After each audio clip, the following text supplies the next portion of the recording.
On a frozen battlefield beneath a lifeless sky, a lone warrior stands among countless fallen bodies. Then he senses someone behind him. A bruised young man steps forward. Aster Elmheim, the son he discarded. Aster was supposed to be leading another mission, yet he came here for one reason: to confront the father who treated him like nothing more than a tool. The story shifts to the emblem of House Elmheim, a noble family feared across the continent. As the greatest martial house, they serve as sworn guardians of the royal bloodline. At their head stands Lord Roderick, the only man in the kingdom said to possess the power known as the Seven Wings. Years ago, during a raging blizzard, Roderick once rescued a small boy on a whim. That boy was Aster, believing his life had been saved by kindness. Aster devoted himself completely to the lord of the house. He obeyed without question and endured without complaint. Yet inside the household, respect was something he never received. Memories return of a young Aster, gripping a cracked wooden sword while other boys mocked him. The crest of wings marked his back, a symbol of magical power within the Elmheim bloodline. Yet he alone could not use magic. Because of that, even his own brothers branded him with a humiliating title: Wingless. Still, he refused to surrender. He trained with relentless focus, swinging his sword until his hands bled. He forced himself through endless exercises beneath pouring rain. Every drop of sweat carried a single hope. One day his efforts would be acknowledged. Time rewinds further. Aster travels through a snow-covered forest with his companions. A sudden chill runs through him. Instinct drives him behind a tree as he senses something unnatural approaching. Within moments, he realizes they are surrounded. The signs point clearly to betrayal. The present returns. Aster demands to know why his unwavering loyalty was repaid with treachery. The answer he receives crushes whatever hope remained. In his father's eyes, a tool has no right to expectations. Its purpose ends when its usefulness ends. Rage overtakes him. With sword in hand, Aster charges forward, pouring every ounce of pain and regret into a single strike. He curses his past self for blind faith and swings with everything he has. The blade leaves nothing more than a shallow cut on Roderick's face. Before he can react again, two figures appear. Chains formed from magical energy bind his body. The ones restraining him are his brothers.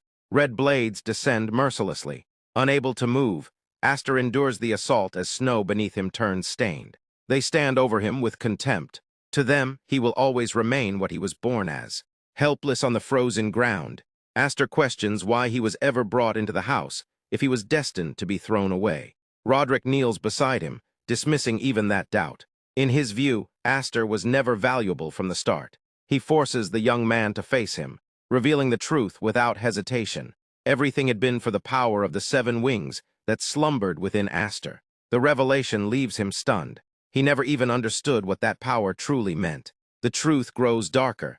His mother had been part of a calculated plan, her existence tied to Roderick's ambition for greater strength. As his father turns away, Aster reaches out across the snow, but his hand meets only cold emptiness. Hatred consumes him, questions echo in his mind.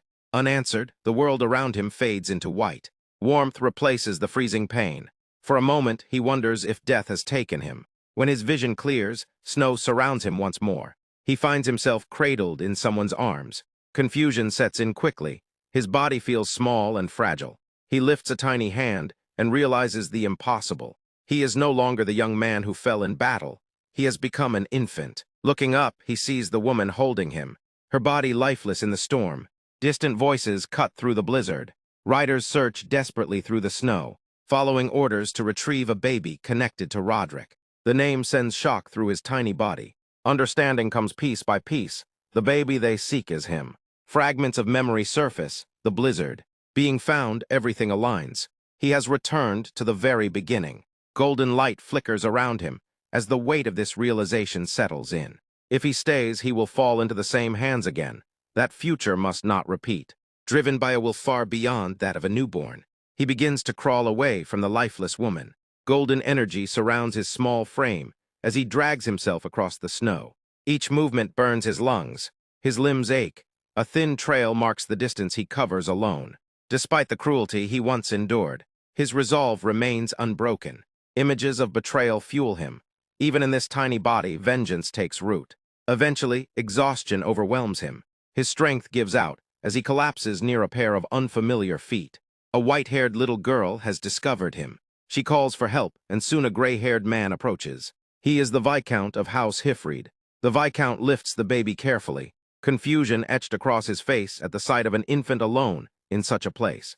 As he cradles the child, he notices the long trail carved into the snow and realizes how far the baby must have crawled.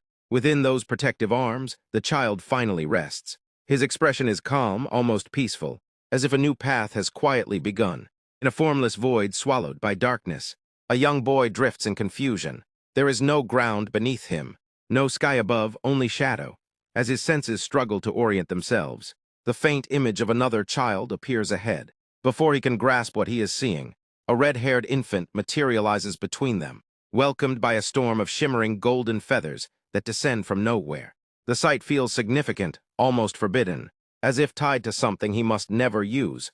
Then the vision fractures. He awakens abruptly in a crib, his pulse racing. Fragments of the dream cling stubbornly to his thoughts, especially the warning about a power that should remain untouched. As his vision steadies, he realizes he is surrounded.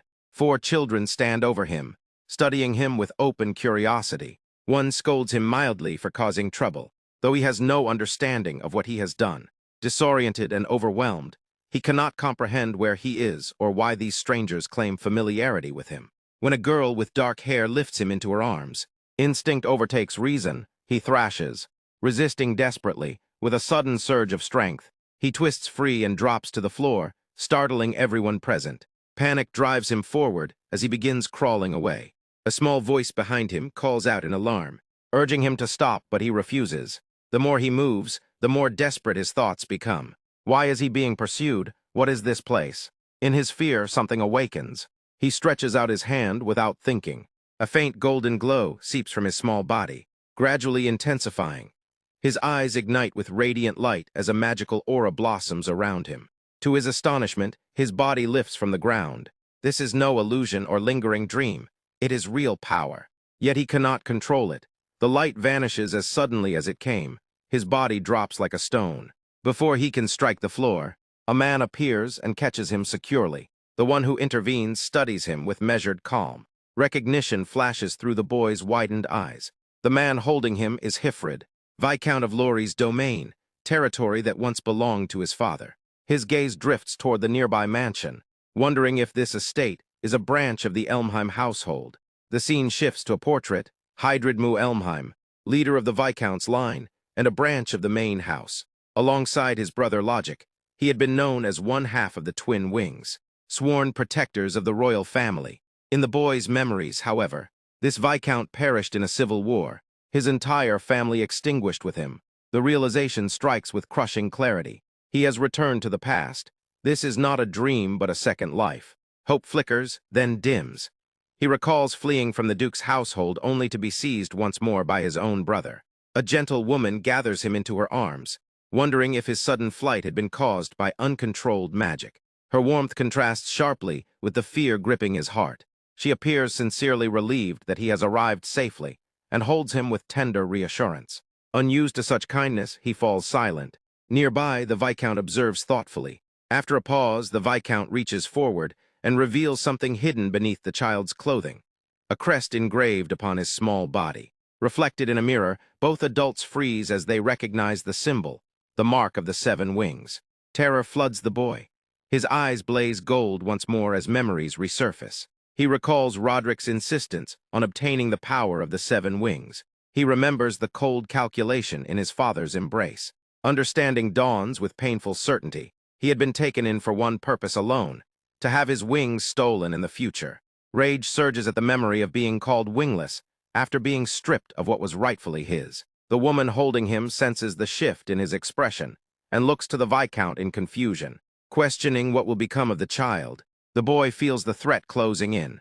He knows he cannot allow the Elmheim family to claim his power again.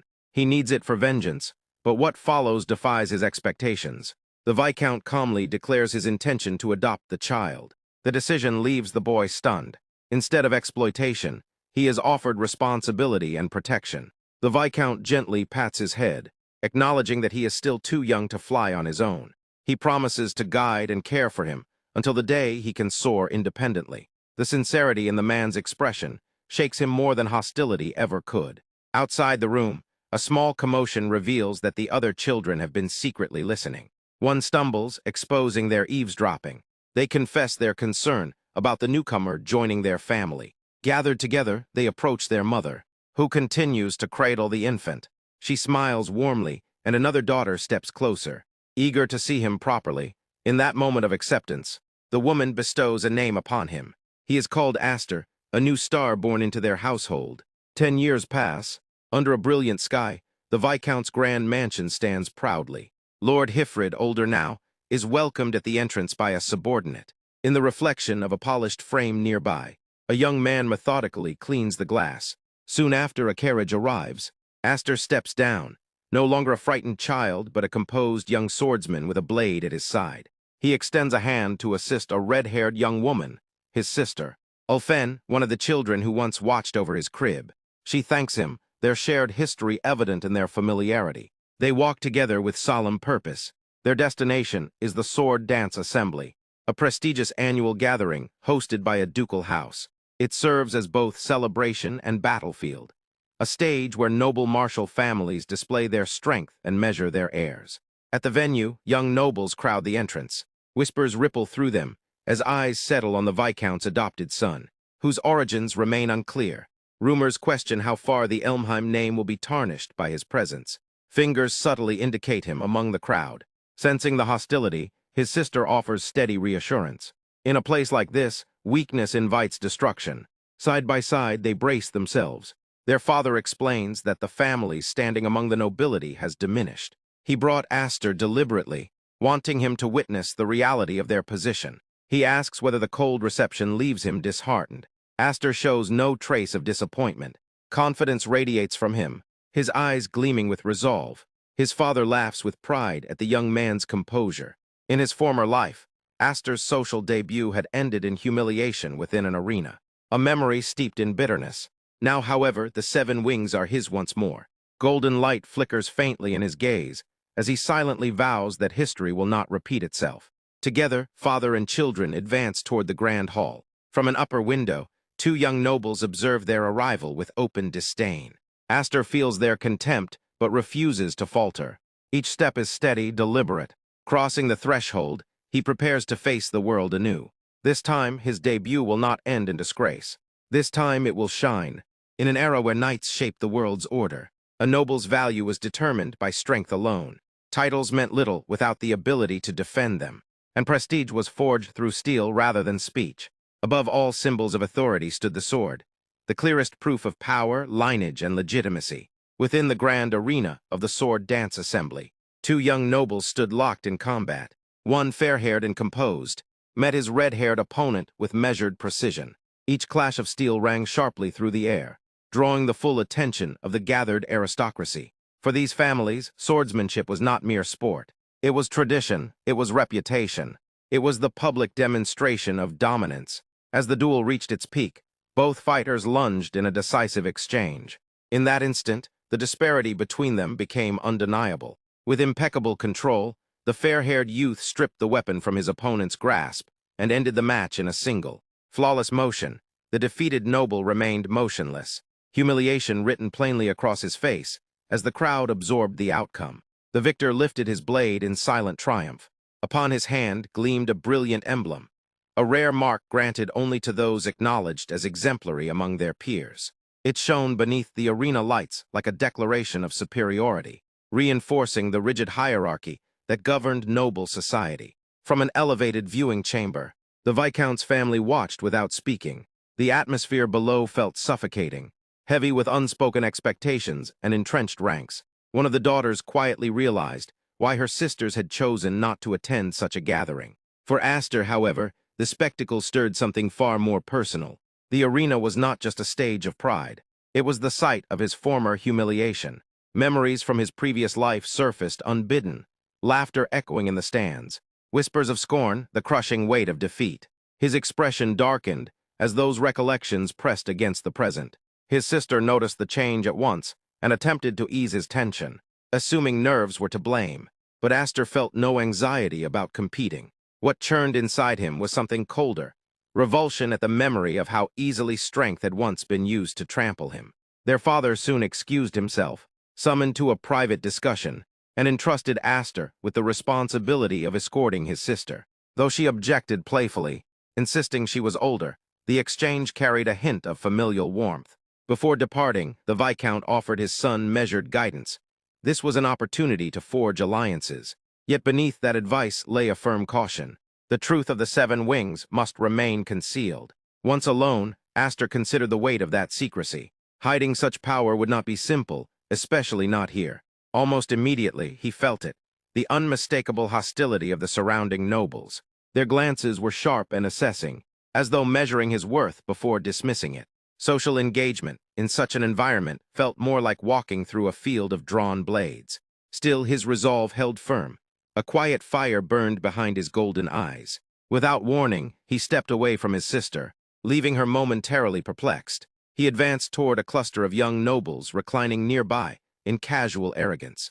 Among them, a red-haired youth noticed his approach and greeted it with thinly veiled contempt. Aster remained steady, with composure that betrayed none of his inner turmoil. He introduced himself and openly claimed his place within the Elmheim lineage. He identified himself as the younger brother of the red-haired noble before him. The declaration drew immediate surprise. Aster explained that he had recognized him from afar and merely wished to offer acknowledgement. Another noble quickly interjected, clarifying that Aster was the Viscount's adopted son.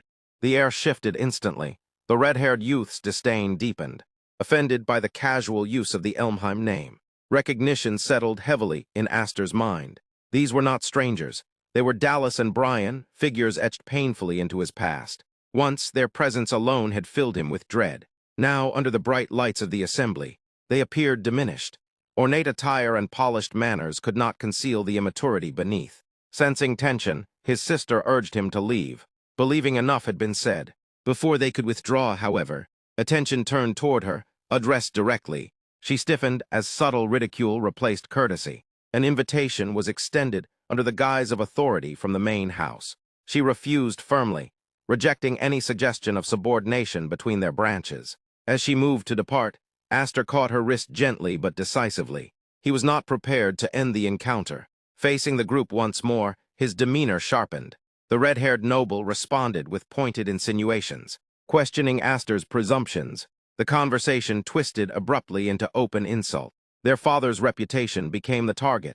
Accusations of incompetence and disgrace thrown carelessly into the air. Words about bloodlines and perceived weakness followed, accompanied by smug relief at being unassociated with such supposed inferiority. The attack struck deep. His sister's restraint shattered. In swift retaliation, she flung her drink into the red-haired noble's face, refusing to endure further slander. Rather than retreat, he responded with condescension, belittling her actions and implying that such behavior belonged only in trivial settings. The humiliation intensified, each remark calculated to wound. Aster stepped forward. Before arriving at the assembly, he had feared confronting these individuals again. He had worried that seeing them would reopen wounds or, worse, leave him feeling hollow. Instead, clarity settled over him. The past no longer held power over his emotions. He reached calmly for a bottle from a nearby table, meeting his sister's gaze with quiet assurance. Then, with deliberate precision, he tossed it upward. Dallas reacted instinctively. Steel flashed. The bottle split cleanly in midair, and its contents cascaded downward, drenching him from head to toe. Shock replaced arrogance. Blade drawn, Dallas turned toward Aster, fury tightening his features. Amid the commotion, Aster calmly touched a droplet of the spilled liquid to his tongue. The taste registered almost playfully. It was nothing more than grape juice. A faint smile curved at the edge of his lips as he regarded the soaked noble. The image seemed fitting. Beneath the polished surface, the so-called elite were no more refined than spoiled fruit, easily bruised and quick to sour. And this time, Aster did not look away. The scene shifted to 3 years earlier. On a certain day, Aster lowered his head slightly as his energy erupted violently after he lost control. The surge spread with destructive force, alarming everyone present. Viscount Hifrid shouted for someone to restrain Aster and demanded to know whether he intended to kill his sisters. His eldest daughter clung tightly to her younger sister, tearfully screaming for her to stay conscious. The other 3 daughters huddled together in a corner, trembling in terror as their father ordered Aster to regain his senses. As the overwhelming power continued to expand, Aster realized it was the power of the 7 wings. He admitted to himself that he had never imagined it concealed such dangerous strength. Viscount Hifrid stood before him with his sword drawn, questioning inwardly whether such power could truly be controlled. Watching his adopted son in a vacant state, with golden energy bursting violently from his body, he felt both fear and deep concern. In the present, inside the council chamber, Viscount Hifrid was startled when a servant rushed in, shouting that the matter was urgent. Everyone turned toward the interruption, and one person reprimanded the servant for barging in during important discussions. The servant stammered nervously and reported that the sons of the main house and branch house of Elmheim were engaged in a duel. Viscount Hifrid exclaimed in shock, demanding to know what had happened. Roderick's expression darkened as he remained silent in displeasure. Without hesitation, Viscount Hifrid stood abruptly and walked out. As he stepped outside, someone called out to him as father. Ulfen ran toward him in panic, and he anxiously asked what had occurred. He placed a steadying hand on her shoulder to calm her. A nobleman with a Wolverine-like face laughed excitedly and pointed down below. Viscount Hifrid and his daughter looked toward the dueling platform where 2 young men stood facing one another with swords drawn. The nobleman remarked that it was a rare brotherly feud within the mighty house of Elmheim. With arms crossed, he speculated eagerly that everything depended on how the duel would end. Viscount Hifrid and Ulfen gripped the balcony railing with anxious expressions. 2 other nearby nobles leaned forward to watch as well. The Wolverine-faced noble stroked his chin and grinned, commenting that the sword dance gathering might turn ugly. On the arena floor, Darius raised his sword and revealed the wing crest on the back of his hand. He mockingly implied that challenging a ducal house was foolish, and derided his opponent as a mongrel born in the wild who failed to understand the difference in power. The spectators shouted in excitement upon seeing the 4-wing crest. They praised him as being on an entirely different level, worthy of a ducal heir. Darius raised his brow in contempt and demanded that Aster reveal his own wing crest.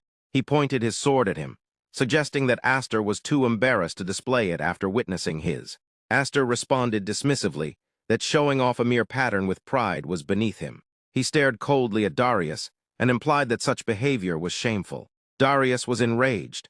Veins bulged across his forehead as he ground his teeth in fury. Aster gripped his sword firmly and declared that if he won, Darius would apologize to his sisters. He addressed him as cousin while setting the condition. Darius accepted and declared that if he won, Aster would become his dog.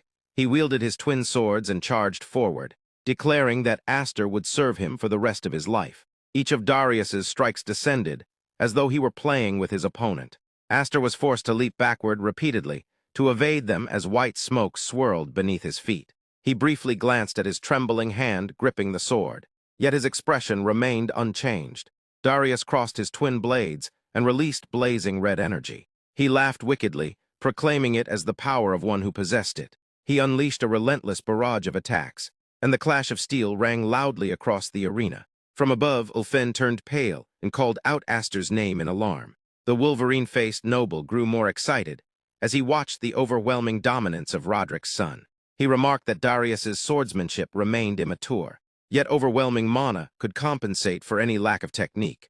As thick dust clouds engulfed the arena, and only the sounds of colliding swords could be heard, the noble compared mana to a burning candle. He explained that if the mana of a single wing resembled a candle flame, then the power sealed within 4 wings was like an explosion. Observing Darius's frenzied techniques, he emphasized that it truly was an explosion. Below, Darius continued his relentless assault while mocking Aster. He questioned where Aster's earlier bravado had gone, and whether his demand for an apology had been empty words. He raised both swords high and roared for Aster to reveal his power. The blonde nobleman began sweating heavily and concluded that the match was already decided. At that moment, Aster swung his sword and blocked Darius's strike with golden mana. Flames erupted between the blades. Darius stared in shock, unable to comprehend what had happened. Aster responded indifferently and mockingly, criticizing Darius for talking too much. He swung his sword powerfully and sent Darius flying into the air. Golden mana surged violently around his blade. Holding his sword with one hand, Aster counterattacked calmly. He reflected that for 10 years in the Viscount's household, he had trained to control mana while waiting for the chance to take revenge. His golden eyes flashed with hostility and hatred as he leapt into the air with blazing energy and struck downward. The immense pressure forced Darius to struggle desperately to defend himself. In an instant, he dropped to one knee. Jin turned pale as sweat poured down his face. He muttered in disbelief as he watched his brother being pushed back. Aster pressed down like a demon looming over its prey. Darius, drenched in sweat, grew more frenzied and insisted that he possessed 4 wings. Aster offered no reply. Suddenly, Darius's sword emitted a dull, cracking sound and fractured. The surrounding crowd turned pale and shouted in disbelief. Murmurs spread as spectators realized Darius was being overwhelmed in a one-sided manner. They questioned whether Elmheim truly still possessed someone like Aster. Aster's energy flared violently, startling even himself. Viscount Hifrid clenched his trembling hand and sensed that something was wrong. Darius watched helplessly as Aster's blade inched closer to his face. In that instant, Aster remembered Darius smiling brightly as he severed his arm in a previous life. The image of Darius slaughtering his adopted younger brother without guilt resurfaced vividly. Aster appeared to lose control. His pupils flashed blood red as his energy erupted violently once more. Darius panicked and begged for the attack to stop. From above, Ulfen screamed in horror, pleading for Aster to halt. Nevertheless, Aster's sword descended. A deafening explosion followed as Darius's blade shattered and scattered. The Wolverine-faced noble fell silent, his earlier amusement gone. In the courtyard, Aster completed his strike. The broken fragments of Darius's sword stabbed into the ground behind him. Aster's blade had sunk deep into the earth between Darius's legs. Darius collapsed and urinated in fear, his body stiff and unable to move. Aster told him mockingly that next time he should wear rags that he would not mind getting soaked. He addressed him once more as cousin. He then calmly sheathed his sword and thought that he was no longer Ash the Wingless. Suddenly, his pupils widened in horror. He sensed a powerful killing intent emanating from behind him. He quickly turned and felt inward panic as he recognized the source. Roderick stood on the staircase, blazing fury and bloodlust radiating from him. He made no effort to conceal the dark, blood-like aura surrounding his body. Under Roderick's frozen and piercing gaze, Aster stiffened and silently called his name in his mind. The onlookers watched Darius lying, defeated on the arena floor, and murmured in disbelief that the youngest son of a Viscount's family had actually brought down the 3rd son of the main house. As Roderick's footsteps approached, the crowd sensed that the situation had become serious. They speculated that there was no way he would remain silent after such humiliation. After sheathing his sword, Aster turned his stern gaze in a certain direction and recognized the man approaching as the 8th head of the Elmheim main family. Darius, sitting awkwardly on the ground, suddenly smiled brightly when he saw who had arrived. Aster lifted his gaze and faced Roderick without fear. Even as Roderick frowned with visible displeasure, a crimson aura radiated faintly around Aster's body, and his eyes refused to yield to the overwhelming pressure. In his mind, he identified the man before him as Duke Roderick A. Elmheim. Darius forced himself upright, bracing one hand against the ground. He lunged forward, grabbed Roderick's clothes, and frantically accused Aster, calling him a filthy half-breed who had dared to defy the main family. He begged his father to use his power to teach Aster a lesson. Before he could finish, his hand was pinned to the ground by a sword sheath. The tiles shattered beneath the impact, and blood spurted out. Darius turned pale and froze in shock as he stared at his crushed hand. The surrounding crowd broke into cold sweats as his piercing scream echoed through the arena. Nearby, Gryan widened his eyes in uncontrollable fear. Roderick gripped his sword hilt and drew the blade. He coldly declared that the loser of a duel had no right to laugh shamelessly. He stated that Darius had dragged their family's name through the mud, and that one who could not avenge himself had no right to hold a sword. Viscount Hifrid shouted urgently for Roderick to stop, but Roderick raised his sword and insisted that such a person had no right to wield a blade. A sharp slicing sound cut through the deathly silence. Darius broke into a cold sweat, standing speechless with his mouth hanging open. Roderick frowned and glared downward with furious red eyes. At that moment, Aster stepped forward and used his own body to shield Darius. Roderick demanded to know what he thought he was doing. Clutching his head on the ground, Darius looked up in shock as Aster declared that his cousin had not yet apologized to his sister. With unwavering eyes, Aster firmly requested that Roderick delay Darius's punishment until after he fulfilled that obligation. Respectfully addressing him as uncle, Roderick's energy flared as he sneered in contempt. He remarked that Aster was merely an orphan picked up by Hifrid and questioned, whether he truly believed himself a member of the Elmheim family. Thinking of Viscount Hifrid, Astor resolutely declared that he was the Viscount's son.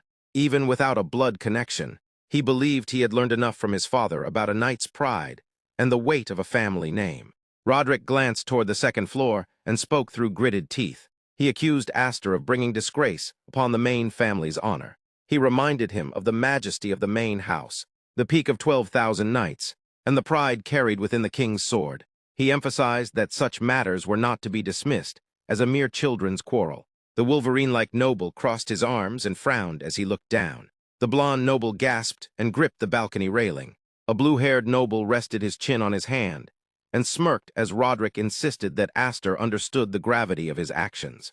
At the same time, Viscount Hifrid placed his hand on his sword hilt, ready to intervene, as Roderick mentioned that Astor's father had once given up an arm as compensation for disloyalty. In the arena, Astor glanced at the sharp blade pressed against his neck, as Viscount Hifrid demanded to know what he would offer in return. Calmly, Astor addressed Roderick as uncle and gestured toward Darius, who was still clutching his head behind him. He argued that this had not been a sibling quarrel, but a legitimate duel. He stated that he had merely responded with his sword to words that had insulted his house.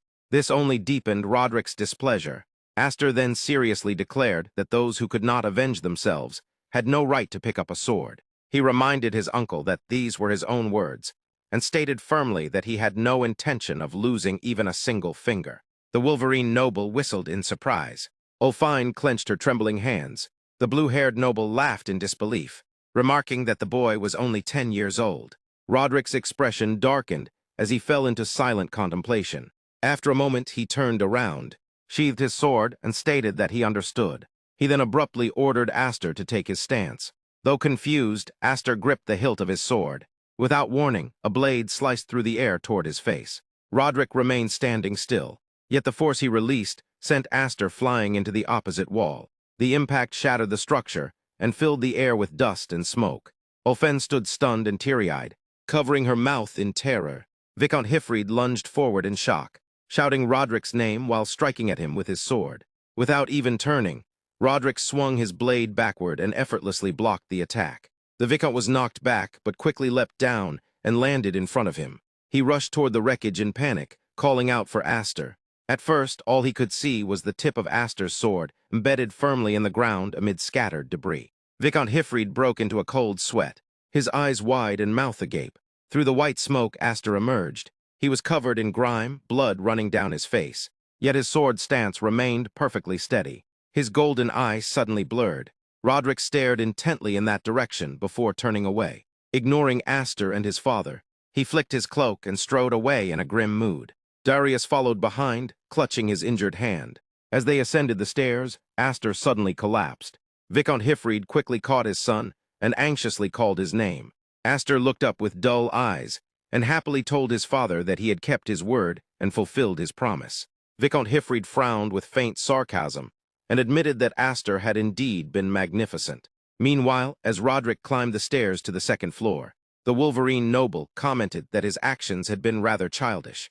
Darius gritted his teeth in frustration, as the noble explained that allowing the boy to speak freely would have caused the Maine family to lose face. He wondered whether it had been the right moment to end matters, recalling Astor's resolute gaze when the sword had been pressed to his neck. The Wolverine noble reflected that the boy had boldly stood against Duke Roderick and survived. He described Astor as a rising star, and added with a smile that it had been the best possible social debut for him.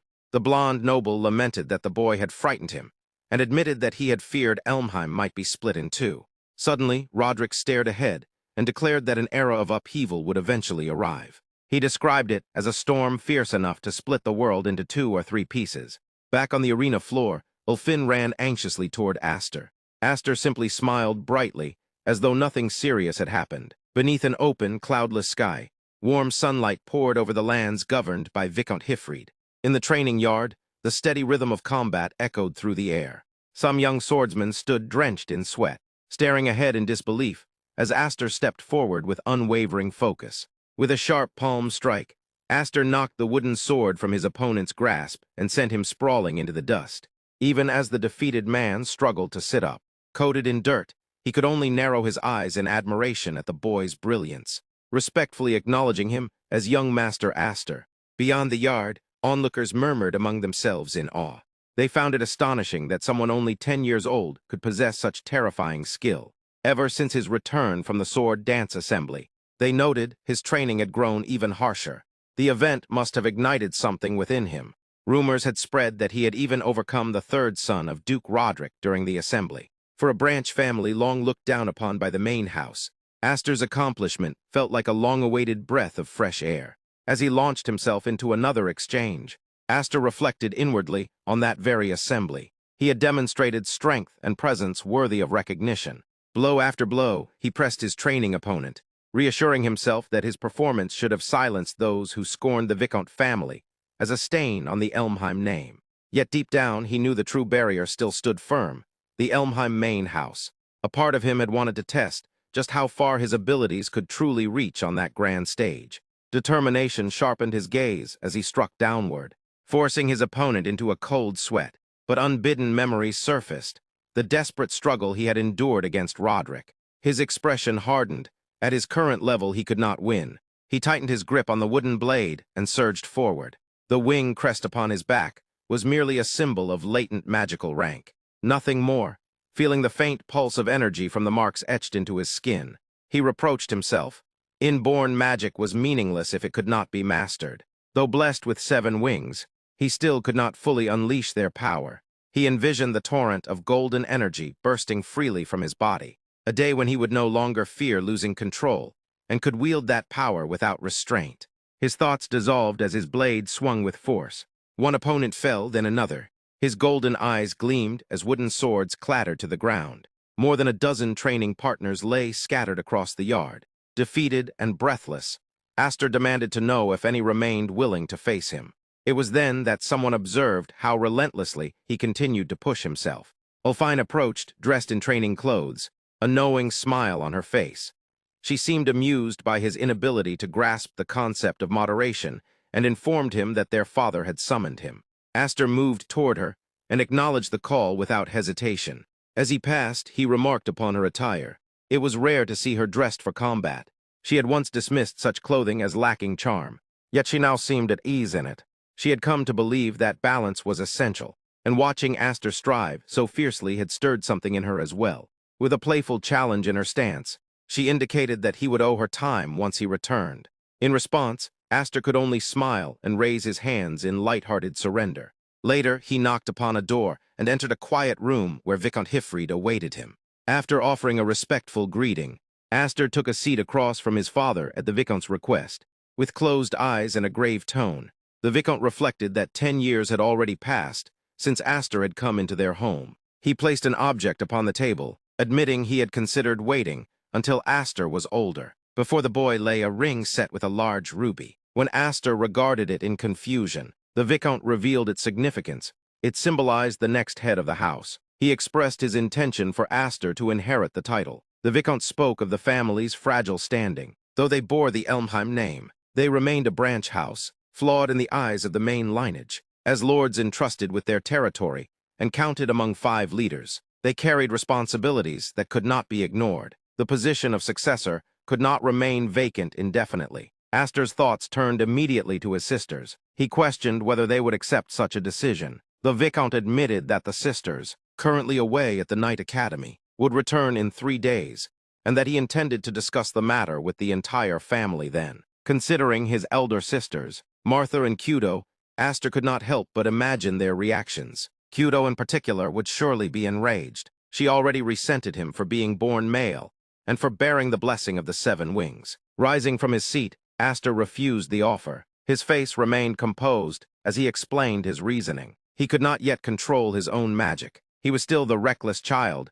who had nearly killed his own sister. Under such circumstances, he lacked the confidence to convince his furious siblings or to shoulder the weight of succession. Viscount Hifrid listened and, with a faint smile, accepted his son's decision. As Aster turned to leave, the Viscount remarked that there were moments when he questioned whether Aster had ever truly been a child at all. Then he retrieved a wooden box. The ring, he explained, had originally been intended as a reward for Aster's performance at the sword dance assembly. However, he suspected that this alternative gift might please him more. When the box was opened, Aster's eyes widened. Inside lay a short sword, its hilt adorned with a diamond-shaped crimson ruby, its blade tip wrapped carefully in cloth. The Viscount introduced it as the magic sword Graham, a blade that devoured magic and possessed the ability to regulate the power of the seven wings. The scene shifts to Viscount Hifide guiding Aster deep into the forest while carrying the Graham sword. He assures him that the secluded location should be suitable.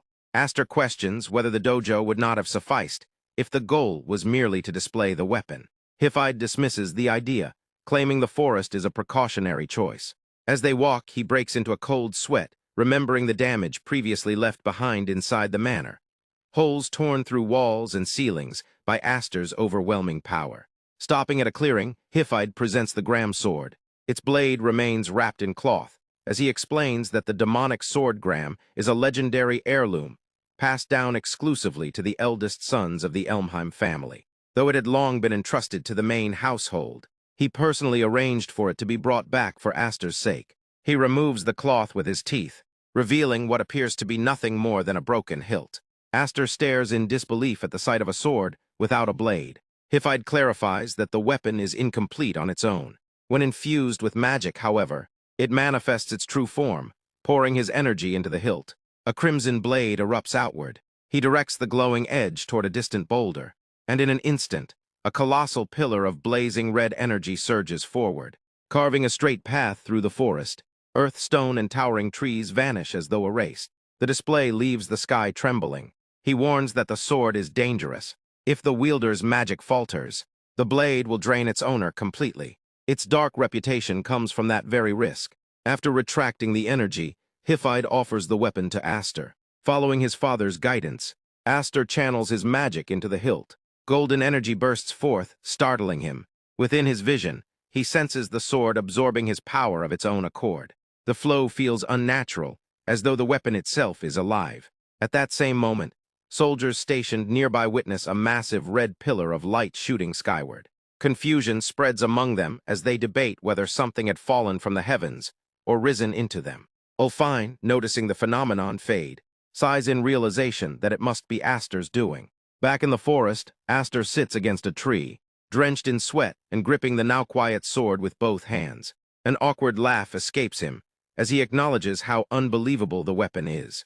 Hifide, however, gazes upward in astonishment. The clouds above have been split into a spiraling vortex, evidence of Aster's overwhelming power. Growing serious, Hifide reveals that no one in Elmheim's recorded history has ever borne the crest of 7 wings. He himself possesses 6, as does Roderick, yet Aster surpasses them both. If mastered, that power would elevate him beyond any swordsman before him. The thought of surpassing his cruel adoptive father from his previous life crosses Aster's mind, and his expression hardens. Hifide cautions that extraordinary power inevitably invites conflict. Should the truth of the 7 wings become known, envy, resentment, manipulation, and assassination attempts would follow. He extends his hand, urging Aster to grow strong now so he will not regret helplessness later. Aster grasps it firmly, vowing inwardly never to repeat the misery of his former life. With renewed determination, he resolves to master both the 7 wings and the sword Graham. 3 days later, the atmosphere at the manor brightens as the Viscountess stands beside her husband and Ulfine to welcome their 2 elder daughters home.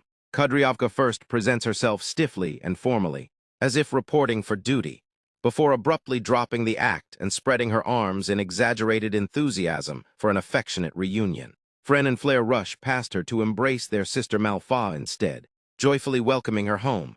Kudryavka is left momentarily ignored. When questioned about it, the younger sisters admit that Kudryavka has a habit of ruining their hair. Offended, she insists such behavior would be beneath someone who has perfected chivalry. Spotting Ulfine nearby, she quickly pulls her into a tight embrace and vigorously rubs her head. Ulfine protests and attempts to push her away, but Kudryavka refuses to relent. As the laughter continues, Manhwa notices Aster's absence and asks about him. Hifide reacts nervously, trailing off mid-explanation. Kudryavka's thoughtful glance toward her father suggests she understands. Meanwhile, in the forest behind the estate, another explosion of power erupts. Smoke swirls around Aster as waves of energy pulse from the Graham sword. Exhausted and frustrated, He admits that controlling the blade remains beyond him. Though he can form the magic blade, suppressing its output is all he manages. A distant mound of hollowed earth stands as proof of his struggle. He wonders how his father wielded it so effortlessly. Kudryavka arrives, amused by the spectacle. Aster retracts the blade's energy and acknowledges her return. She reprimands him for failing to greet his sister, and teasingly suggests that his behavior feels cold. She then confronts him about the events at the sword dance ceremony, noting how even the Knight Academy buzzed with talk of him, and how proud their father must be. Her words unsettle Aster, prompting him to deflect by praising her own achievements. He points out the golden emblem on her chest, recognizing her as the sole recipient of that year's honorary Knight medal, the Platinum Order. She accepts the praise confidently, declaring that excellence is necessary if she intends to inherit their father's position. Then her demeanor shifts. She brings up his refusal of the succession, internally irritated by what he perceives as unnecessary interference. Aster outwardly explains that he simply feels unqualified for now. Kudryavka falls silent before admitting that both he and their father are being cruel, fully aware of her dream, with her sword resting like a batter preparing to swing. Tension fills the air. Suddenly, she slams her blade into a tree trunk. The massive tree crashes toward Aster. He barely dodges, sliding across the ground in shock. Calmly, she declares that it has been a while and that she will test him herself. Resting her sword on her shoulder, she announces that her next strike will be serious. Aster, sweating, warns that the Gram sword is still incomplete. She counters that such excuses would not save him on a battlefield. Dropping into a knight's stance, she reminds him that a true knight must always be prepared for war. Holding back, she warns, could get him crushed. In the next instant, she vanishes from sight. Aster barely registers her movement before her blade, wrapped in blue energy, swings toward him, realizing there is no room for hesitation, and that an action could place them both in danger. Aster channels his magic into Gram once more, as Kudryavka brings her sword down toward his head with lethal force. He raises the crimson blade to block, the clash of their powers marking the beginning of a far more serious confrontation. Their clash carried them deep into the forest, far beyond the reach of curious eyes. From afar, the storm of steel and mana looked like lightning striking again and again beneath the canopy, bursts of radiance tearing through the shadows. Kyudo moved with ruthless precision, her blade carving flawless arcs as her tongue clicked in irritation. There was no softness in her expression, even as she acknowledged Aster's unchanged mastery with the sword. There was disbelief beneath it. She had not expected him to keep pace after all the progress she had made at the Knight Academy. Yet he did. Blow after blow, Aster intercepted her relentless assault. Kyudo shifted her footing with immaculate control and delivered a crushing strike that sent him skidding backward across the forest floor. She regarded his handling of mana as pitiful. His boots gouged trenches through the soil as he forced himself to remain upright. Looking back at her, he could not help but reflect that she remained as merciless as ever. Memories pressed in on him. Kyudo had always been fierce and unyielding. As the sole male granted formal inheritance rights, and the bearer of a seven-winged crest that eclipsed all others in the household, Aster had long embodied everything she resented. To her, his very existence symbolized injustice. She had grown into a tempest determined to challenge it. In truth, he had always understood that she was his natural adversary. Without warning, she vaulted skyward. For a heartbeat, her silhouette cut across the dim green light above. He recognized the attack before it fell. Her descending strike crashed down like divine judgment, splitting earth and unleashing a shock wave that rippled through the trees. Standing over him, she deemed him unfit to lead the family. Elsewhere in their father's chamber, unease hung in the air. Ulfen stood near the window, her voice tight with worry, as she questioned the wisdom of allowing the siblings to fight alone. Rivalry could easily spiral into tragedy. Their father answered with calm certainty. Reckless they might be, but neither would cross the final boundary. Still unsettled, Ulfen pressed further, sensing their summons from the Knight Academy carried deeper meaning than succession alone. Her suspicion proved correct. Their father retrieved a sealed envelope bearing the insignia of the Elmheim Main family. The sight alone stole her breath. It was a formal summons. The elders who governed the family's core wished to see their grandchild in person. When she asked whether the matter was truly so grave, his reply was unwavering. At worst, they might lose Aster. Back in the forest, the duel intensified. Steel collided in rapid succession, each impact sending tremors through the woodland like the pulse of some violent heart. Aster rejected her accusations inwardly. He had already declined the role of successor. She knew that better than anyone.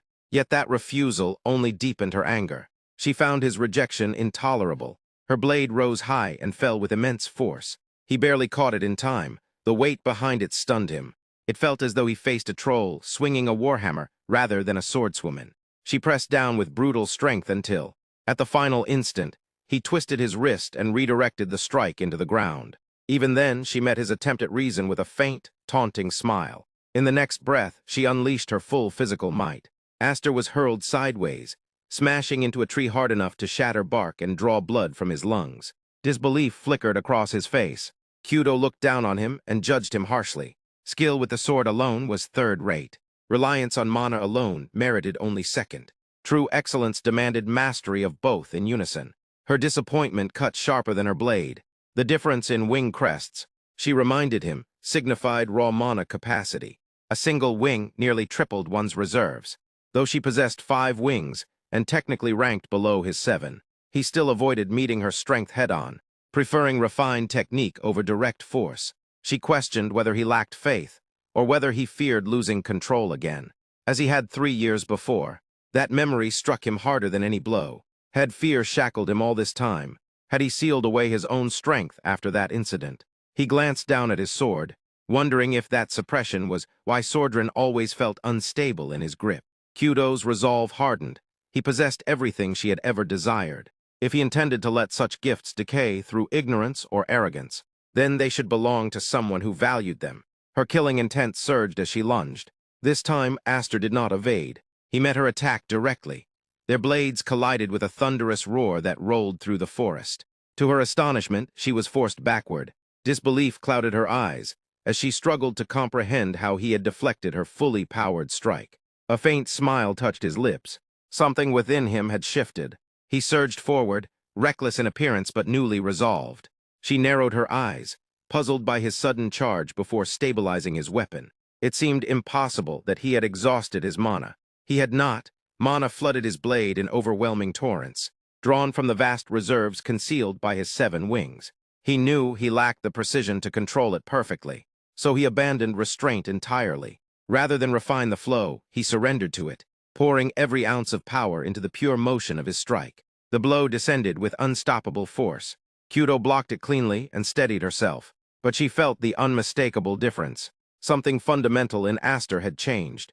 She recovered and regarded him with faint amusement, wondering whether this was careful resolve or yet another reckless impulse.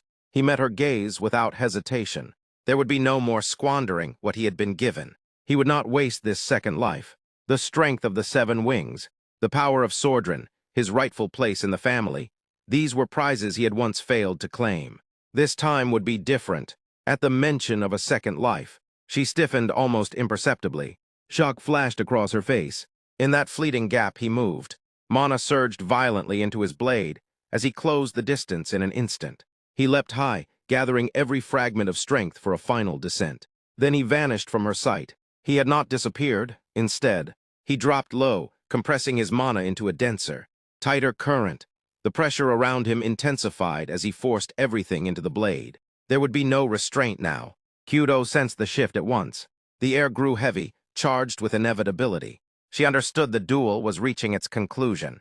Aster brought his sword down with overwhelming force, the very air shrieking as it split beneath the descending arc of concentrated mana. Some time later, Kyudo's eyes slowly opened, not to the canopy of the forest, but to the familiar ceiling of her own room.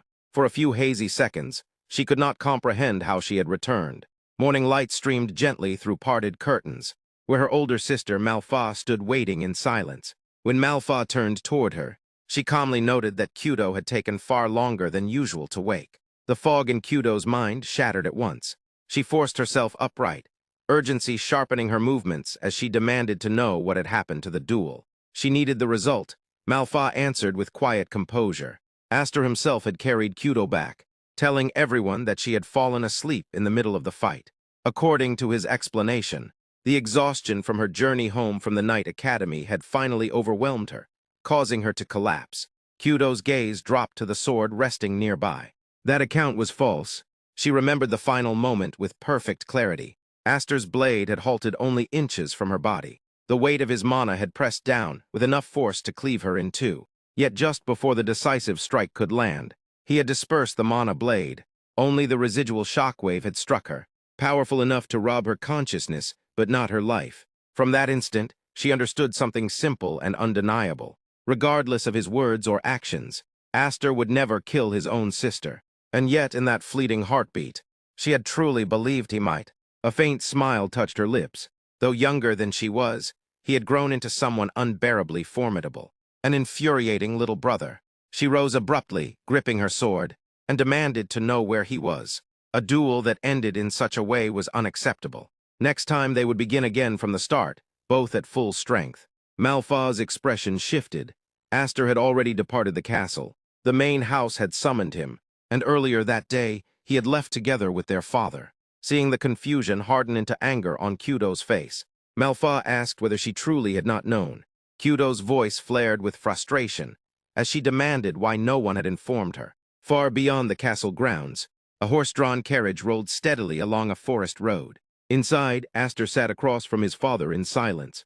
His father explained that the individual Aster was about to meet was among the old lords who secretly supported the Elmheim family. Though they had stepped away from public leadership, the former heads of the main and branch families, along with the powerful elders beneath them, still wielded overwhelming authority from the shadows. They no longer stood in the spotlight, but their influence had not diminished. What made the summons troubling was simple. Those elders had never once shown the slightest interest in Aster after his adoption. For them to call him now could not be trivial. Aster listened calmly and suggested the reason likely stemmed from the sword dance assembly. He had heard that the elders of the Elmheim family valued honor above everything, above gold, above even life itself. Anyone who stained that honor, according to rumor, would be cast into beast cages as feed. His father stared at him in disbelief, questioning where he had picked up such an outrageous tale. Slightly flustered, Aster admitted he had heard it long ago from somewhere indistinct. Then, more steadily, he declared himself prepared for whatever awaited him, whether punishment or exile. After a pause, his father asked if leaving without saying goodbye to Kyudo truly did not trouble him. Aster's faint smile returned. Their departures had been arranged around similar times. He reasoned it was better this way. Since Kyudo disliked him, his absence would likely grant her peace. Besides, thanks to her relentless pressure, he had finally begun to grasp how to properly wield the sword gram. He could now draw upon the power of the 7 wings with greater freedom than before. With unwavering eyes, he told his father that no matter what happened next, he did not want to be rescued. He intended to survive on his own. His father seemed ready to rebuke such reckless resolve, but before he could speak, a voice rang out from outside the carriage, questioning why the youngest among them was behaving so dramatically. Aster's eyes widened. Clinging to the side of the moving carriage was Kyudo herself. Her expression was sharp and stubborn, burning with challenge, without hesitation. She climbed aboard as though the journey had always included her. The moment she settled inside, she turned on Aster, fury and disbelief evident in her gaze. She demanded to know why he had slipped away without a word to his older sister. She revealed that she had learned of the summons from the elders of the main house, something neither she nor Manhwa had ever received before. Their father intervened firmly, reminding her that she could not accompany them. The matter was far too sensitive and dangerous. She had been called back from the Night Academy, along with Manhwa, to guard the estate during his absence. The implication should have been obvious. Kyudo calmly took a seat beside Aster anyway. She understood the situation perfectly. A summons from the main house meant the stakes were severe. Manhwa had even warned that there was a genuine possibility Aster might not return. Aster dismissed the concern with a relaxed smile, insisting she was overthinking it. He claimed he would merely speak with them and return soon enough. Yet inwardly, he knew the truth. His safe return was far from guaranteed. Suddenly, Kyudo lifted a finger and pointed it directly at him. Without softening her words, she confessed that she hated him. The hatred stemmed from every unfair advantage he possessed. Being male in a family where that alone granted privilege. Bearing 7 wings, receiving special treatment. Surpassing his older sisters in strength. Carrying himself with composure beyond his years, despite being the youngest. She despised all of it. Then her voice softened. No matter how much she loathed those injustices, he remained family. No matter how strong or mature he appeared, he was still her little brother. Rising proudly, She ordered him to return properly so they could settle their duel once and for all. Next time, they would start at full power from the very beginning. She refused to let him escape with such a cheap victory. With that, she leapt from the moving carriage as effortlessly as she had boarded it. Startled, Aster leaned out, asking why she had gone through such trouble only to leave like that. His father watched her shrinking figure on the road with unmistakable pride, and remarked that it had sounded like a proper farewell. A quiet smile curved Aster's lips. Looking back, he saw Kudo standing firmly on the road, waving boldly as the carriage carried him farther away. In his heart he thanked her, and with unshakable resolve, he made a silent promise to himself. No matter what awaited him at the main house, he would return. Hyfried and Aster returned together. A group of knights welcomed them back, and informed Hyfried that the Grand Elder was already waiting inside. Hyfried replied that there was no need for a guide because he knew the way. However, the knight explained that they could not allow that, and that they had been strictly ordered to escort both of them together. Hyfried and Aster exchanged doubtful glances at the knights. Aster sensed that the summoning was not meant to shower affection on a grandson. The atmosphere felt far too tense for that. As he looked around, he smirked at the sight of his home from his previous life. A wave of nostalgia hit him, and he realized it had been a long time since he had returned. They entered the palace, with the knights following closely behind. As they passed by the arena, younger members of the family were practicing swordsmanship. During this walk, Hyfried reminded Aster to stay composed. He warned him not to lose his temper, at least not today, regardless of what might be said. Aster responded casually that his reaction would depend on how the other side behaved. Hyfried grew slightly irritated and emphasized that the other side was the real problem. He then instructed Aster to listen carefully and revealed that the person they were about to meet was Darius. Hyfried continued speaking and mentioned that Paris was nowhere to be seen. He added that since Paris's dominant hand had been crushed, it would likely be difficult for him to return for the time being. Despite his father's words, Aster's attention drifted toward Darius.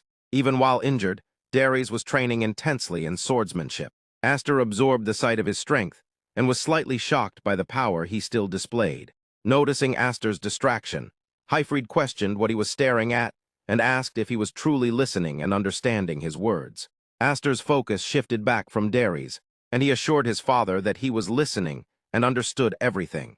Aster then placed his sword aside and declared that for today he would remain as silent as a clam, especially since his sister had told him to return safely. With that resolve, they proceeded further inside to where the head of the house was seated. A knight formally announced the arrival of Lord Hyfried and his son. Upon seeing them, Zenith chuckled and remarked that they had finally come after more than 10 years. He addressed his grandson, Hyfried, directly. Hyfried immediately knelt down, placed his hand on his chest, and bowed respectfully. He acknowledged that it had indeed been a long time and addressed him as the sixth head, then corrected himself and called him the great Grand Elder. Aster fixed a darkened stare on Zenith. In his mind, he recognized him as the monster lurking in the shadows of Elmheim, the sixth head of the main house, Zenith A. Elmheim. He also observed the heavyweights gathered under the Elmheim umbrella. Among them were several faces he remembered seeing at the Sword Dance Festival. The scene then returns to the earlier day, when Aster and Darius had their duel. All the nobles who had been present during that match gathered there once again. Among them stood the fierce noble with the Wolverine-like presence, along with the blonde noble and the blue-haired noble. Every one of them stared at Aster with sharp, unwelcoming glares. The blue-haired noble, in particular, looked directly at him with a sly grin, revealing that the tension from that day had never truly faded. Aster looked around and wondered if Roderick was not present. Zenith immediately stated that the man was not there. He explained that Roderick was the head of the knights who directly served the royalty, and had no time to involve himself in what he called vulgar matters. Because of that, the old soldiers were being considerate and handling the administrative duties themselves. Aster remained kneeling with his hand placed over his chest. While glaring at Zenith, he reflected that he had never cared before since he never even had the chance to see them in his previous life. However, gathering this many executives without the current head present showed that even as a retired man, Zenith still carried tremendous influence. Hyfried, now serious, asked what these vulgar matters referred to. Zenith let out a dark laugh and implied that Hyfried had already guessed. He revealed that he had heard Aster caused quite a mess at the Sword Dance Festival. Hearing this, Aster grew tense and realized his suspicion was correct. He understood that he had been called there because he defeated Darius that day, and they intended to hold it against him. Hyfried responded that if the issue was about that incident, the current head, Roderick, had already settled it personally and closed the matter. At this, the gathered nobles expressed their dissatisfaction.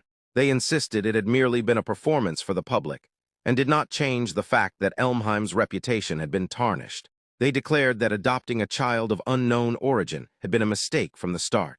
They claimed they would have overlooked it had he remained harmless. But it became a different matter once he bared his fangs at the main house.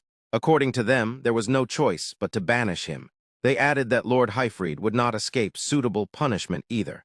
At that moment, Aster rose in anger and shouted that he had done everything himself, and that his father had nothing to do with it. As his voice trailed off, he glanced toward Hyfried and saw visible disappointment on his father's face because of his outburst. The other nobles remarked that, as expected, he lacked discipline. They criticized him for attempting to interrupt adults while they were speaking.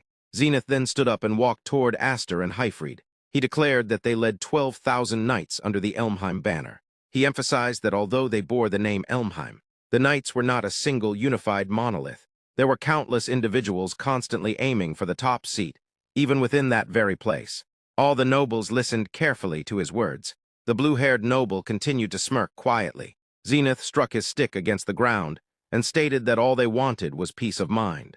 They demanded proof that Aster was not someone who would bring harm to Elmheim. Zenith suddenly placed his sword against Hyfried's throat. Hyfried immediately recognized the blade. Zenith asked if he remembered what had happened before. He reminded him that even after failing to protect his liege and dragging Elmheim's name through the mud, it was Roderick who had cut off his arm at that very spot. As Zenith spoke, his eyes turned crimson red.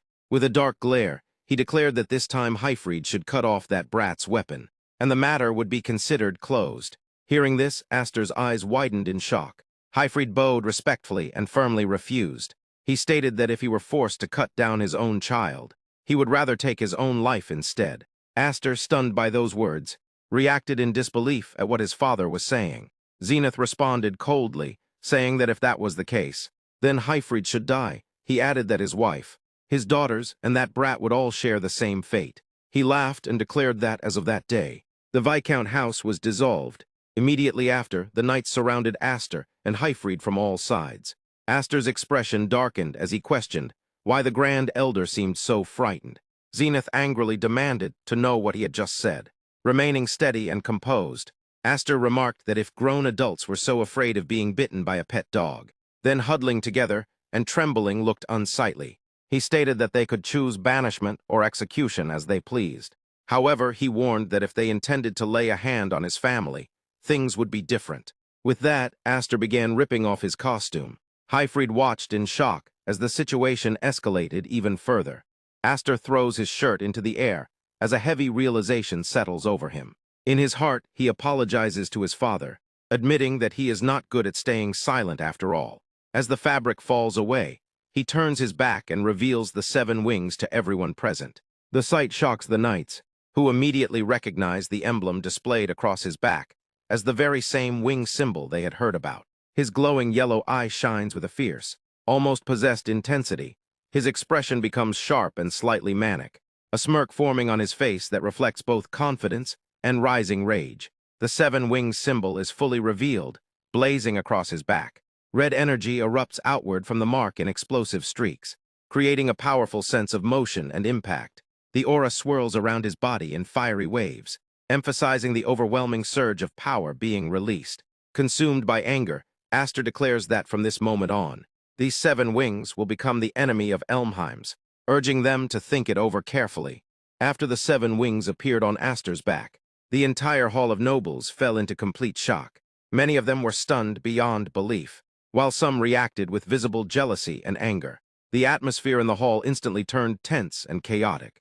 The great elder stared at Aster's back with a dark expression.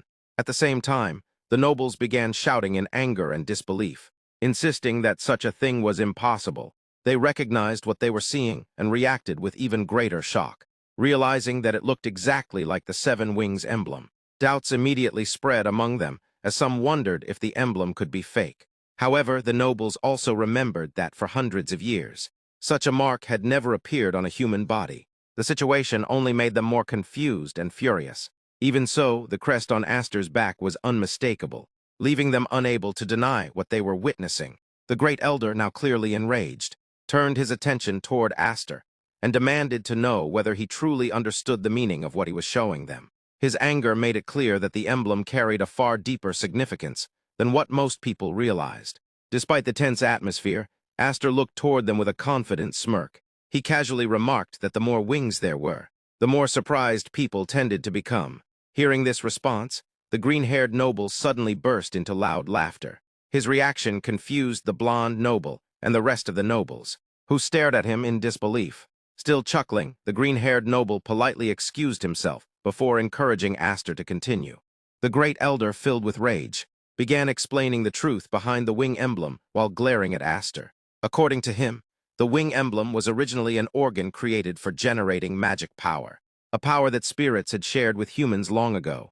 Over time, humans continued passing that power down from parent to child. Through generations, that inherited power gradually deepened and grew stronger. However, despite the long history of this lineage, no one had ever reached the level of 7 wings. The great elder further clarified that the only known exception to this rule was the winged clan, the ancient ancestors of spirits themselves. Hearing this, Aster reacted with anger. He questioned whether the elder was implying that he belonged to that very spirit clan. The great elder calmly responded that if Aster's 7 wings were truly real, then such a possibility might indeed exist. Nearby, the Viscount remained silent as he listened. He quietly absorbed every word his son had spoken, showing no immediate reaction. Aster then addressed everyone present in the hall. He firmly declared that he was a child of the Viscount house. However, he also made it clear that at this point his birth no longer mattered. What mattered to him right now was a single question. He wanted to know whether all of them possessed the resolve to make an enemy out of him. Aster continued explaining the consequences of such a decision. If he were driven out of Elmheim, there would likely be many among the martial nobles who would gladly welcome someone bearing the 7 wings. If that situation came to pass, it would become a massive threat for the nobles gathered in the hall, especially for those who already feared the possibility of rebellion. From Aster's perspective, it would actually be more beneficial for them to keep him close instead of pushing him away. After all, the symbol known as the 7 wings could become a signboard far more powerful than even Duke Roderick himself. Hearing this bold declaration, the nobles throughout the hall were once again left stunned. Their eyes widened in disbelief as they realized the implications behind Aster's words. Meanwhile, Aster began thinking to himself. Earlier, the old man had mentioned that Elmheim was not a single unified force. In reality, a rebellion would eventually occur. A massive civil war involving the entire country would break out. Aster knew this because he had already seen that future once before. For the sake of his own survival and the survival of the Viscount house, he wanted to determine something right here and now. He wanted to clearly identify who would stand as an enemy and who would become an ally. Even if achieving that required taking certain risks, he was prepared to accept them. The great elder then questioned whether Aster truly believed he held that much worth. From the elder's perspective, there was still no proof that the 7 wings were even real. Aster responded without hesitation. If they truly believed there was no proof, then they should simply kill him immediately. In that moment, it would turn into a war between him and all of them. After hearing those words, the great elder responded with a cold, murderous glare directed straight at Aster. Aster clenched his fist tightly while thinking to himself, killing someone like him right now would be easy. However, if Elmheim truly became serious about the situation, the outcome would not be so simple. In that moment, he wondered what decision they would make, and whether they would take the bait he had just thrown before them. Amid the tense atmosphere, Count Mays suddenly began clapping mockingly. Laughing lightly, he rose from his chair and remarked that the entire conversation seemed to be going in circles. He then turned toward the great elder and suggested that, for now, they should impose a trial on Aster. Hearing this unexpected proposal, the blonde noble reacted with visible panic and immediately called out to Count Mays in confusion. However, Count Mays remained completely calm. He explained that everyone present clearly wanted to witness the power of the 7 wings. According to him, it would not be too late to decide Aster's treatment after seeing that power with their own eyes. He continued by pointing out that this place was the mansion of the world's renowned martial clan. Because of that reputation, There should surely be at least 1 or 2 suitable trials prepared within the mansion. As Aster listened, he repeated the name in his mind and realized that the man speaking was Count Maze. A faint smile appeared on Aster's face as a realization dawned on him. There was no mistake about it. This man was actually an ally. The great elder heard Count Maze's suggestion and responded with a laugh. He agreed to the proposal and told everyone to follow him. At the same time, he remarked that teaching a lesson to a grandson who did not know how to speak properly was also the duty of an old man. Soon after, everyone moved toward the trial grounds. The area was dim and heavy with darkness, creating an uneasy atmosphere. In front of them stood a large iron cage. The great elder began explaining what lay beyond it. According to him, beyond the darkness was an underground bunker connected to the waterways. It had originally been built as an evacuation shelter for emergencies. However, they were currently keeping a single magic beast inside that place. He then explained the trial. The task was simple. Aster had to defeat that magic beast. That alone would determine the outcome. Standing nearby, the Viscount spoke with clear frustration. He complained that the person in question had been troublesome, someone who only cried and screamed, despite being warned many times to keep the existence of the 7 wings hidden. The situation had still reached this point. Without showing any hesitation, Aster handed his sword to his father. With a confident smile, he began stepping toward the cage. He explained that something as conspicuous as the 7 wings could not be hidden forever. For him, this moment had been the perfect opportunity. Before Aster descended, the Viscount gave him a final warning, telling him not to let his guard down. Aster grabbed onto the hanging chain and chuckled lightly as he began lowering himself into the darkness. With a calm tone, he announced that he was heading in. While descending, his eyes briefly moved toward Count Maze. Maze watched him with clear amusement, observing the situation closely. Using the chain, Aster finally reached the bottom. He looked around the dark underground area and commented that it was dark as expected. However, it was not so dark that he could not see anything. Then suddenly, Aster's eyes widened in shock. Lying on the ground nearby was the severed head of his cousin. Above, the great elder spoke coldly. He mentioned that he had even given that man a chance to clear his name. However, the man had done nothing but cry and scream until the very end, making the situation unbearable to watch. The elder then warned Aster not to disappoint him as well. As Aster continued observing the scene, he noticed the magic beast nearby. The creature was devouring the remaining body of his cousin. Moments later, the beast's attention shifted toward Aster. With a furious scream, the monster charged at him at full speed. Aster quickly prepared himself, gripping his dagger and ready for the fight. From above, the great elder finally announced the start of the trial. Aster looked at the beast and realized that the rumor about the Elmheim family bringing magical beasts into their mansion was true. Only then did he begin to feel a small sense of pity for the daisies who had been born in a house where such monsters were kept. Yet even in that moment, he reminded himself that he was the strongest. The beast let out a thunderous roar and suddenly charged toward him. Without hesitation, Aster swung his broken blade. With a single effortless strike, he split the beast cleanly into 2 halves. Everyone present was shocked by what they had just witnessed. After the strike, Aster calmly remarked that Sister Kudo was far scarier. Then he noticed a strange aura rising from the monster's body. Aster froze in shock as a realization struck him. He understood that the monster was undead. Aster's father, filled with worry, reacted to the realization and admitted that he had always suspected that something like that was hidden in the mansion's basement. The great elder smirked and explained that the creature liked the smell of blood and death. He revealed that the creature had been kept in the basement because it could easily find corpses to eat there. The elder also explained that the creature did not die even when it was cut or burned. He added that the monster had been ordered to remain captive for future testing with the sword. At the same time, it was also useful for disposing of the corpses. A blonde nobleman commented that even for a skilled knight, capturing an undead Lin was extremely difficult. Yet despite that, the elder had ordered it to be created.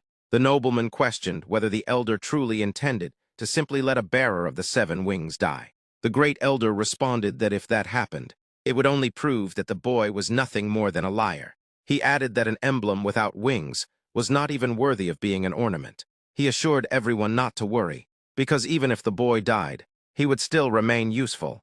In fact, the elder admitted that it might be even more convenient for them if he did die. Meanwhile, the Count observed Aster closely. After hearing all of the boys' earlier bragging, the Count silently hoped that Aster would not die so easily. As the fight continued, Aster analyzed the monster while exchanging blows with it. He realized that no matter how many times he cut the creature, he felt no resistance at all. Furthermore, the monster's regeneration ability was monstrous, even when compared to other undead. He reminded himself that undead were beings without life. To completely destroy them, one had to burn them with sunlight or purify them with a holy weapon. When neither of those methods was available, the basic undead manual advised avoiding battle altogether. However, Aster had no intention of retreating. He believed that if he relied only on ordinary methods, then there would be no meaning in him being one of the 7 wings. To prove his devotion, he resolved to crush the undead with pure force alone. Acting on that decision, he unleashed his power. The surrounding wall shattered violently from the impact. Everyone watching was left in complete shock. The Great Elder reacted with irritation and remarked that it was a shame. At that moment, the beast suddenly stomped its foot down on Aster, knocking him violently to the ground and pinning him beneath its massive weight. Aster's father screamed in panic when he saw his son trapped under the monster's foot. The Count questioned whether the father intended to do something as vulgar as saving the boy. Addressing him as Lord Highfried, Aster's father demanded to know whether he was truly expected to stand by and do nothing while his son died. The Count urged him to calm down and observe the situation more carefully. He pointed out that Aster still seemed to have something in mind. Beneath the beast's foot, pinned to the ground, Aster suddenly formed a confident smirk. Even in that position, he believed his plan was working. He observed that the monster already seemed slightly thinner than before. In the next moment, Aster thrust his sword directly into the beast's chest. Blood burst out from the creature's mouth and splashed down onto him. Aster realized that the process had begun. His plan was simple. He would keep repeating the attack until the monster finally died. Watching the battle unfold, Aster's father noticed something strange in his son's movements. The motion reminded him of something he had once seen before, but he soon realized that this was something entirely different from that past event. Suddenly, the entire area began to collapse around them. The ground trembled, and the structure started breaking apart. Everyone present became terrified as the destruction spread. While observing Aster closely during the chaos, the Great Elder slowly began to understand what he was witnessing. He recognized it as the power of the 7 wings.